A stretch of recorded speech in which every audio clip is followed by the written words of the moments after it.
Molt bé. Bona tarda a tothom. Buenas tardes. Mi nombre es Ángel Mesado. Soy el partner de 19N Strategies, una consultora de políticas públicas especializada en el ámbito digital y tecnológico basada en Barcelona.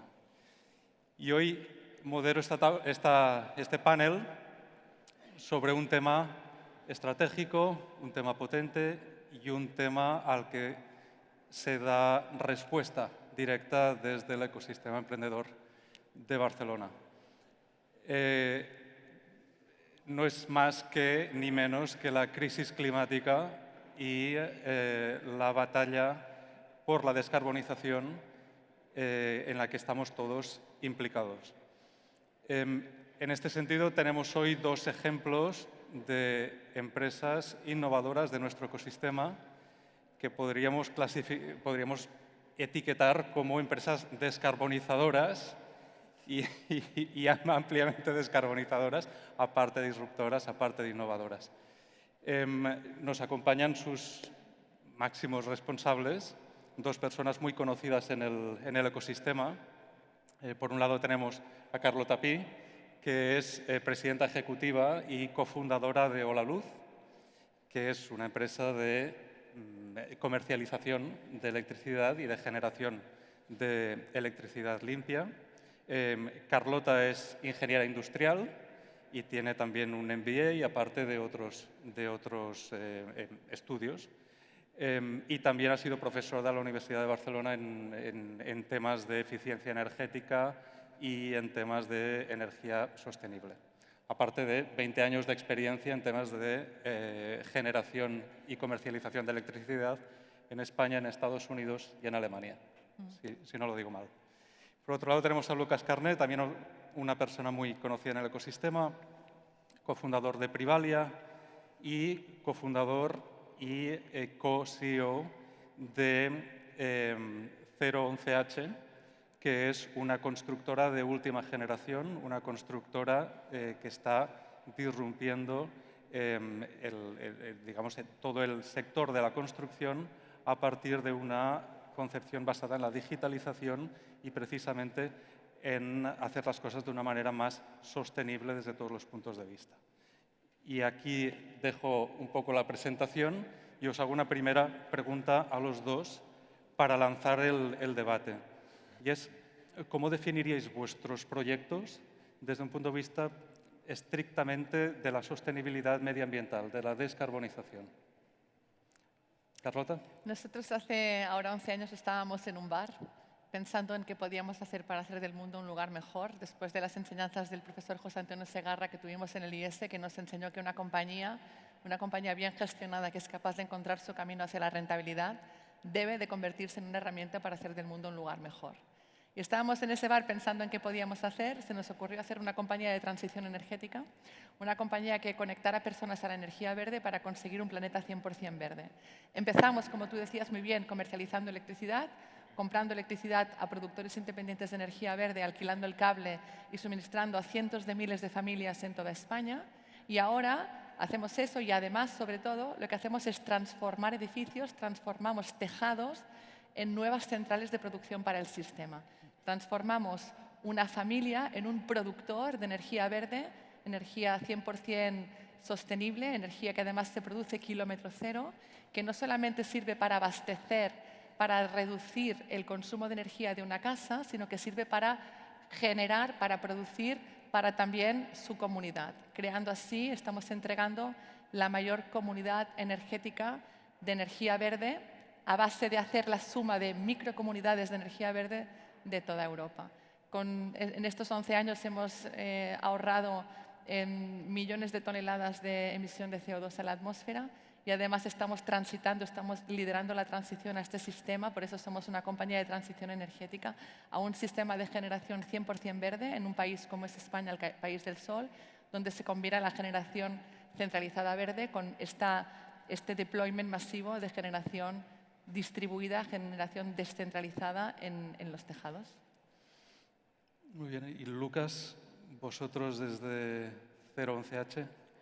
Pues nosotros hacemos edificios muy grandes para entornos urbanos y periurbanos y la forma de impactar en la descarbonización del planeta viene desde tres ángulos.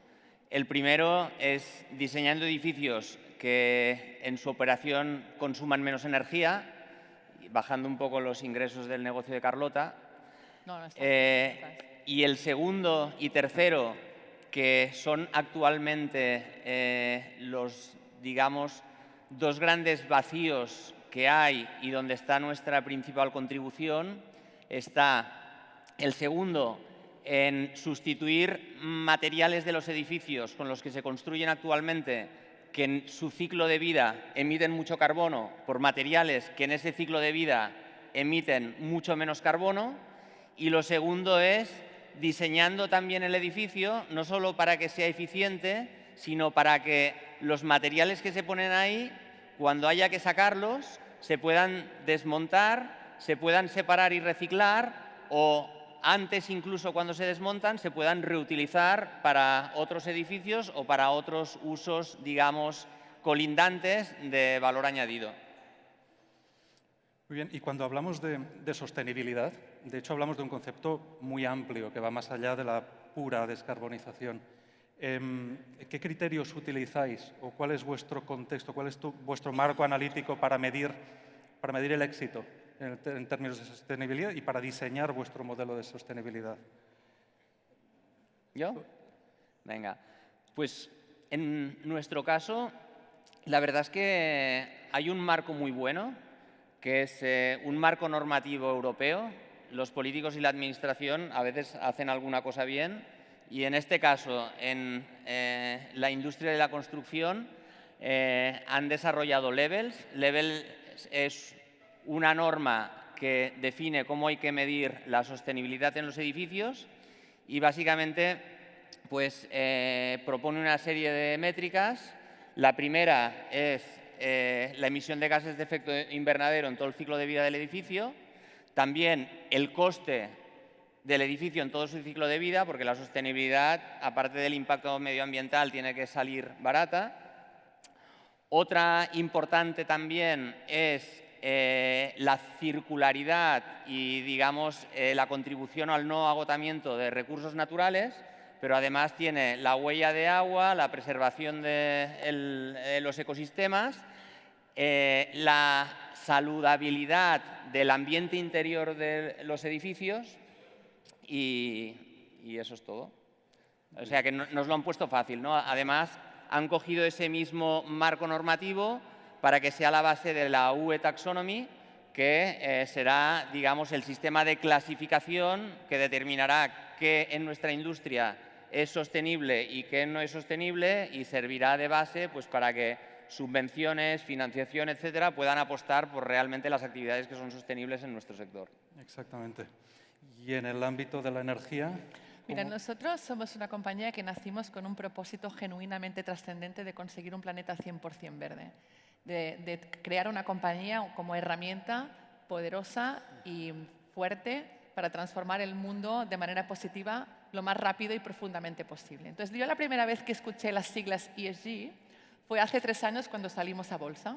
Entonces, los inversores me preguntaban que nosotros qué hacíamos en términos de ESG y me di cuenta que nosotros hacemos 100% todo lo que hacemos en términos de ESG, porque nosotros somos una compañía con un ADN total de impacto, un ADN de transformación para bien. Entonces, lo que hemos hecho es crear un equipo transversal que le llamamos el Impact Team, que a lo que se dedica es a seguir todos los proyectos que se hacen a través de los equipos transversales de la compañía, los pone negro sobre blanco, utilizamos una certificación oficial, que hay varias casas de análisis, nosotros utilizamos Sustainalytics, que van midiendo en términos de environmental, social y governance qué tal lo estás haciendo en tus operaciones normales, tanto de cómo actúas con los clientes, qué tipo de proveedores tienes, cómo es la gobernanza corporativa de la compañía, qué tipo de sociedad estás generando. Entonces, nosotros como ya somos esto, simplemente tenemos a alguien que va escribiendo, un equipo que va escribiendo, que va poniendo negro sobre blanco lo que ya hacemos. Y de vez en cuando, también, como dice Lucas, la regulación, la política se alinea en favor de un bien común. En este caso ahora, precisamente hay una taxonomía y una regulación que va a obligar, viene un tsunami regulatorio para todas las compañías, no solamente para las compañías que somos por ADN, somos de alma, de impacto y de sostenibilidad, sino cualquier compañía que embotella agua con azúcar o de cualquier compañía que produce plástico o que extrae petróleo en plantas petrolíferas marinas, van a tener que ceñirse a una normativa para explicar en términos de ESG qué está pasando. Sí. Entonces, nosotros utilizamos, como os decía, una casa de análisis que hace un análisis estándar en términos de ESG y después, hace ya 4 años largos, nos certificamos, fuimos la primera compañía de energía de toda Europa que nos certificamos como B Corp, que es algo que en Estados Unidos tiene mucho valor, mucho nombre y es reconocido por los inversores y también por los clientes americanos. En Europa ha tardado un poco más en llegar, pero ahora nosotros vemos muy buena llegada y muy buena recepción por parte de inversores y también por parte de consumidor final, el hecho de tener un sello externo que certifica que haces las cosas de cierta manera. Totalmente. No, desde luego, y vamos por aquí, cuando hablamos de sostenibilidad en ESG, hay que tener muy claro este triángulo, ¿no? Que la sostenibilidad es medioambiental, pero también es social y también es de gobernanza, porque estamos en un entorno muy complejo, con una estrategia, con unos plazos muy bien marcados y en los que todo el mundo se tiene que coordinar muy bien. Y en este sentido, Lucas, vosotros también, y por el sector en el que estáis, también tenéis que hacer un esfuerzo de coordinación con otros stakeholders del privado, con las administraciones y con las estrategias de descarbonización de las administraciones. ¿También entendéis así vuestro modelo de sostenibilidad? Sí, sí, absolutamente. La administración puede jugar un papel de mucho impacto en nuestro sector. Uno, intentando asegurar que ese marco normativo llega al Código Técnico de Edificación, que se establecen mecanismos de alguna forma para trasladar inversión y producción de la construcción, digamos, convencional más contaminante a la más verde y luego porque la propia administración es uno de los principales promotores urbanos. Tienen suelo, hacen promoción pública. De hecho, nosotros vamos a empezar un edificio a final de este año, principios del que viene, para el IMAP, de alquiler social. Y la Administración realmente tiene una intención de impulsar un modelo de construcción más sostenible, ¿no? Sobre todo en 2 ámbitos. Un modelo mucho más industrializado, porque permite deslocalizar empleo y dar acceso al sector a un tipo de empleo que ahora es muy difícil que acceda, porque es realmente muy duro trabajar en una obra, en la intemperie, cargando sacos.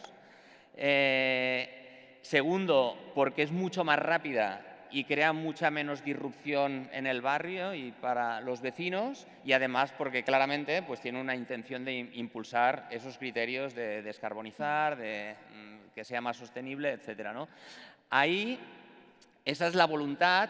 Lo que pasa es que nos encontramos ahora un escollo que es, digamos, el Código Técnico de Edificación y también, digamos, los prerequisitos que en los concursos públicos pues, los técnicos municipales, etcétera, establecen, porque sabemos que la Administración se rige por la norma y la norma actual está pensada para la construcción artesana en hormigón en el site. Entonces, si tú quieres ser eficiente para construir un edificio sostenible de verdad, con ese marco es muy difícil. Entonces, bueno, ahí sí que se requiere hacer un cambio rápido, ¿no? Sí. Y quizá desde el ecosistema también se puede empujar a la Administración a coinnovar y a inspirarla también a recibir estos inputs, ¿no? Perdona en este punto, Carlota, que vuelva a preguntarte por el papel de vuestros usuarios y por el papel también de colaboración con las administraciones. ¿Cuál es vuestra experiencia? Porque en el ámbito de las renovables, el papel, por ejemplo, del autoconsumo es importante, pero también en el desarrollo de la generación de energías limpias, la administración es crucial. ¿Cómo ves todo este diálogo? Mira, nosotros estamos creando un nuevo sector transversal, un nuevo sector pilar, una nueva economía que va a durar durante las próximas décadas. Estamos digitalizando un sector relativamente cercano al de la construcción, porque efectivamente después todas estas instalaciones solares en tejados de clientes residenciales hay que instalarlas. Y ahora mismo no hay instaladores y nosotros estamos creando instaladores. Hemos lanzado la Hola Luz Academy hace 6 meses. Estamos formando un ratio de 50 instaladores cada mes. Y formamos tanto gente que tenía experiencia previa en electricidad o de trabajo en altura, como gente que sale de limpiar habitaciones de hotel.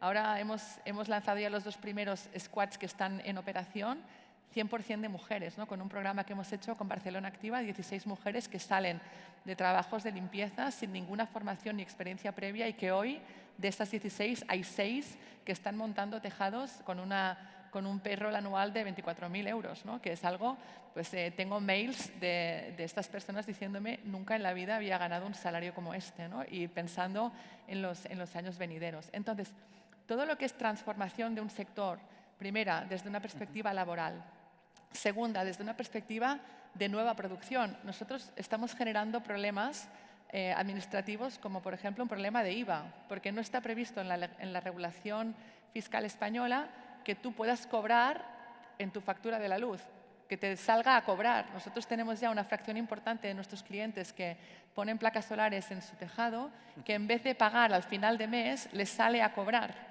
Entonces, claro, esto genera un problema de IVA porque cuando tú tienes unos ingresos recurrentes, normativamente tienes que darte de alta como autónomo o como pyme y tienes que presentar unas liquidaciones trimestrales de IVA, que es algo que no tiene ningún sentido, ¿no? Entonces, además, otro ejemplo es que producir electricidad de manera distribuida, que no solamente se utiliza para autoconsumo, el autoconsumo es conceptualmente como comprarte una lavadora de menos consumo, es decir, tú en tu casa vas a tener menos consumo de electricidad. Otra cosa muy diferente es producir electricidad para el sistema.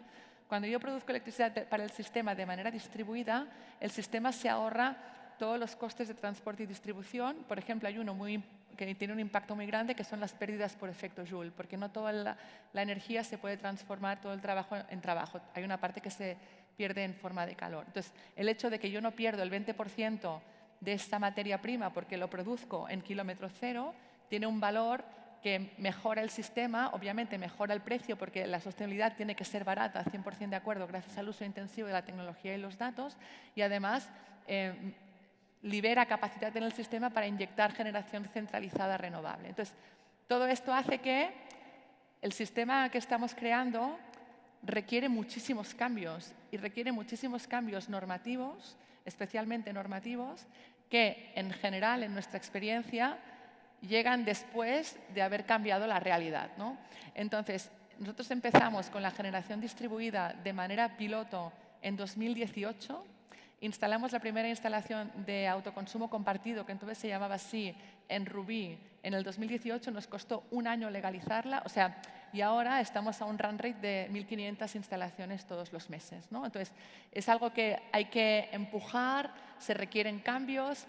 Desde un punto de vista de consumidor, que me preguntabas tú, Ángel, a veces la disrupción es tan salvaje, esto a lo mejor también nos pasa a vosotros, Lucas, que la propuesta de valor es tan salvaje que a veces te miran como this is too good to be true, ¿no? O sea, ¿dónde está el truco? Porque esto no puede ser. Y no puede ser porque es un poco el cambio de tecnología, el cambio de escala, que realmente ya no mides la mejora en mejora incremental, sino que estamos hablando de otra cosa y, por lo tanto, pues ahora tenemos una fracción de nuestra base de clientes. En media la gente ahorra más del 70%, una parte ya importante, el 100% de la factura.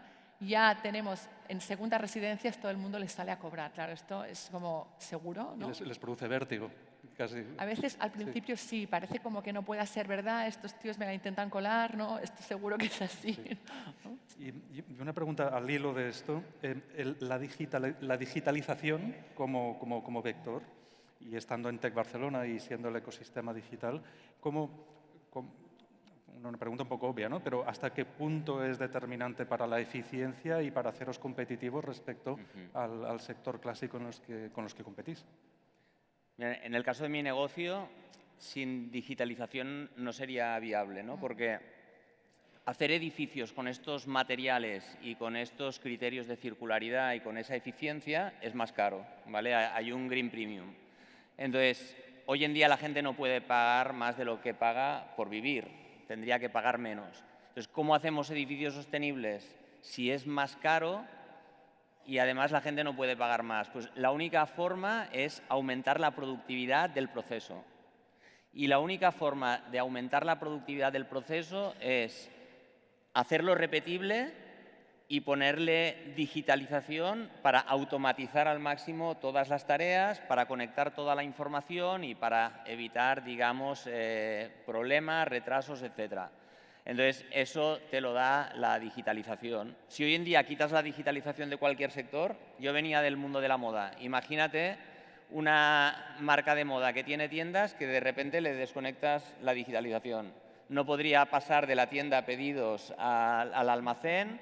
El almacén, que ahora va todo automático, no podría funcionar. La planificación de lo que tienen que comprar, que es un algoritmo que le dice todos los tops y bottoms y los colores y tal, pues tampoco nadie, o sea, no funcionaría, ¿no?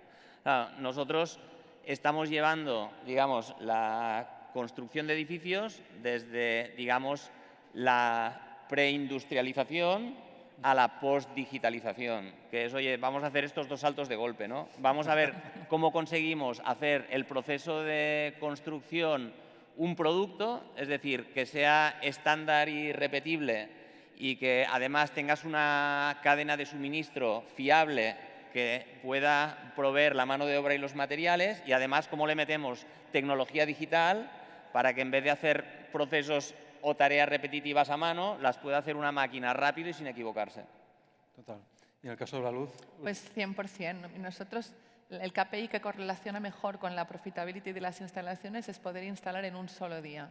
No solamente por un tema de costes, que al final es lo que dice Lucas, nosotros tenemos que tener el concepto de precio suficientemente apretado para obligarnos a ser excelentes operativamente. No solamente es un tema de capturar margen, sino también es un tema de maximizar la experiencia de cliente, porque entonces, nuestro KPI número 1 es instalar en un día. Para instalar en un día, cuando llega un squad de instalación, que son de 4 personas, lo que hacen es ejecutar, lo llamamos así, ejecutan en aquella casa una coreografía. Para poder ejecutar la coreografía, todo tiene que estar perfectamente procedimentado y digitalizado para saber en qué punto estás, en qué momento estás de llegada o salida del material, en qué punto estás de acabar la parte de los soportes donde van después fijados las placas, etcétera, ¿no? Y todo esto que obviamente no se hace mágicamente, ¿no? Yo a veces tengo estas discusiones con mi board, ¿no? Si es que pensáis que saco la varita mágica del bolso, ¿no? Y esto no va así, ¿no? Entonces, esto requiere mucha iteración, mucho proceso y sobre todo mucho producto tecnológico por detrás para que sea fácil y usable en una obra, que no es lo mismo que sea fácil y usable en una oficina o que sea fácil y usable no sé, en un avión, ¿no? Tiene que ser algo fácil y usable en una obra para que esto se pueda conectar directamente pues, con el resto de stakeholders necesarios para poder implementar aquella coreografía en un día.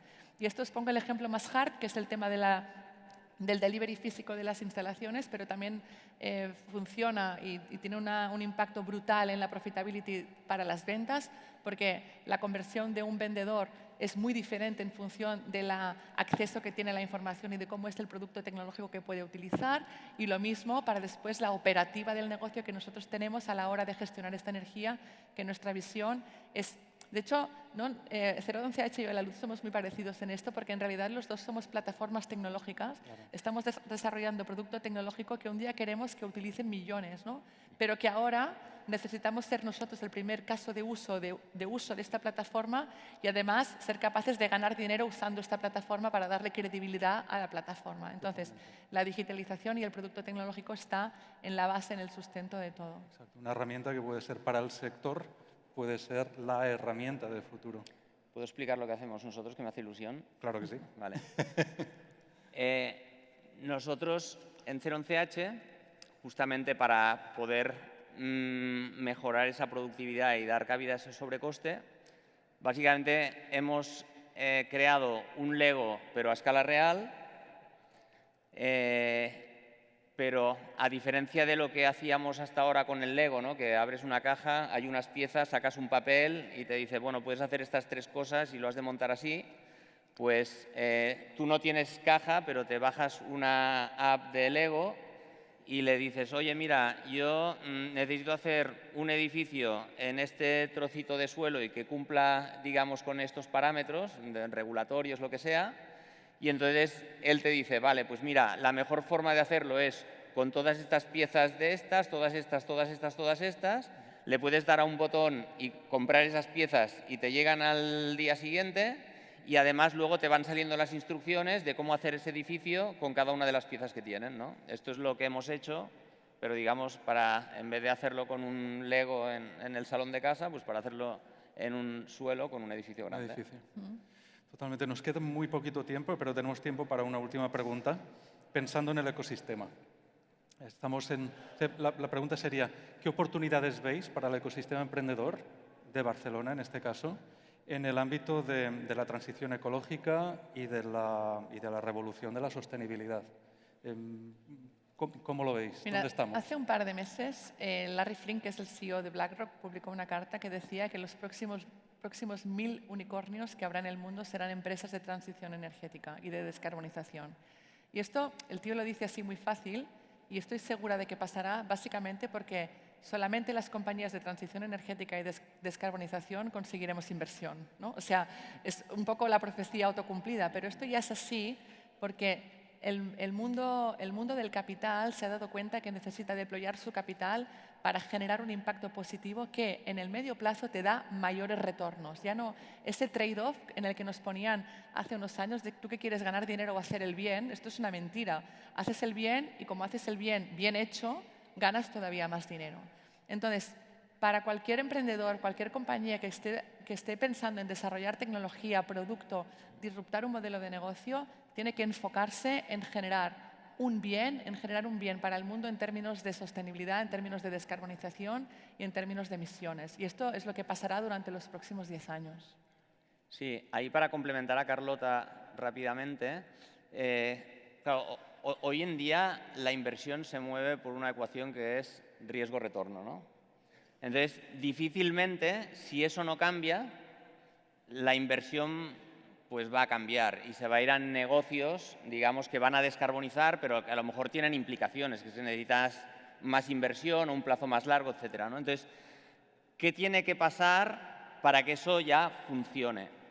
Pues en esa ecuación riesgo-retorno, en los riesgos hay que empezar a meter los riesgos medioambientales, es decir, ¿qué pasa si sube la temperatura y esto afecta a mi negocio y yo no me he preparado para eso y mi negocio se queda fuera de mercado, ¿vale? Entonces, hay que meter en los riesgos derivados del cambio climático y lo mismo hay que hacer en la rentabilidad, ¿vale? Hasta ahora la gente construía edificios para que estuvieran en un sitio, les gustara al cliente, pero si eso emitía mucho CO2 o no, a nadie le daba igual. Tenía un coste para la sociedad, pero no para el que hacía negocio o para el que lo compraba. O sea, la externalidad de ese negocio no estaba prevista. Cuando ese coste lo metas en el beneficio, claro, por una parte tienes más riesgo y menos beneficio, eso te cambia totalmente esa ecuación. Los negocios que estemos trabajando ya para ser competitivos teniendo en cuenta ese riesgo y ese extra coste, cuando esto cambie, es que vamos a ser los más valiosos. O sea, esos negocios van a conquistar la economía, ¿no? Entonces, la gente que invierta en esos negocios, pues tiene la posibilidad de crear mucho valor. De hecho, literalmente ya estamos ahí, porque el ESG ya está muy asumido. De hecho, creo que siempre pasa lo mismo, cuando tienes un acto pasa algo, y creo que ayer mismo el Consejo de la Unión Europea aprobó el protocolo para que fuera obligatorio el reporting de ESG para todas las empresas de más de 150 millones de facturación, más las cotizadas. Ya estamos ahí porque se nos ha acabado el tiempo. Y también estamos ahí porque se nos ha acabado el tiempo. Lo pone aquí. No, pues, en fin, muchas gracias a Carlota, a Lucas y a todos vosotros por acompañarnos. A vosotros, gracias.